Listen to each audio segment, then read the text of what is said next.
من الطرائف الجميلة كده، عشان ايه احنا في فرح، ما يقولكش السنية افراحهم كلها مواعظ وخطب، فلازم حبة كده يعني ايه ضحك وفرفشة دون خروج عن المألوف.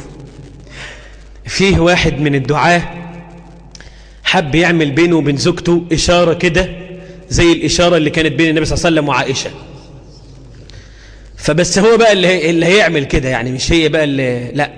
فبيقول لها بص يا أم أحمد، أنا لما أكون راضي عليكي، لو حد هنا اسمه أبو أحمد ما يزعلش ماشي لو أنا لما أكون راضي عليكي هقول لك سلام عليكم يا أم أحمد، ولما أكون في مشكلة ولا غضبان ولا متضايق منك ولا مش طايقك هقول لك مساء الخير يا أم أحمد، تعرفي على طول إن في إيه، في مشكلة. اتفقنا؟ اتفقنا.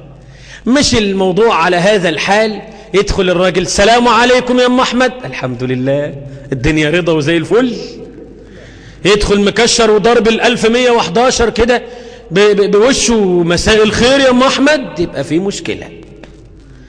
لغاية ما جت مدة كده قعد الراجل كل ما يدخل يقول ايه مساء الخير يا أم أحمد، مش عايز يرضى. طب وبعدين الراجل بقى كان بيقرأ في الفقه وراجل فقيه، وهي بتقعد جنبه بتسمع منه بتلقط منه، فلقطت.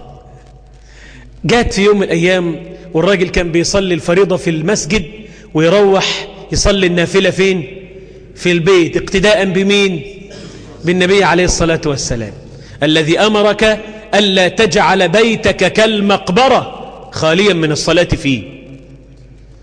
فبتقول لابنها اوعى يا ابني اقوم اشوف ابوك، بقاله كام يوم كده كل ما يدخل يقول مساء الخير مساء الخير، اقعد على شماله وهو بيصلي. ليه؟ عشان هو بيقول السلام عليكم ورحمة الله، يبقى ناقص كلمة يا أم أحمد وخلاص. ذكية، لكن مين اللي معلمها؟ الشيخ. هتضحك على مين؟ الراجل دارس بقى، دارس فقه مقارن وقارئ مذاهب والكلام دوت. فالمهم قعد وايه تحياته لله والصلاة والطيبات وخلص، وهي قاعدة على شماله مستنية نقول السلام عليكم ورحمة الله. وصاحبنا عارف ان في بعض المذاهب التسليمة الأولى فرض والتانية ايه سنة، وان انت ممكن تسلم تسليمة وخلاص.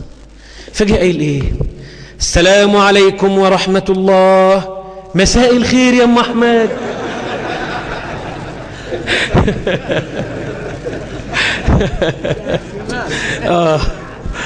ما استطاعت، ظل على حاله. صلوا على رسول الله صلى الله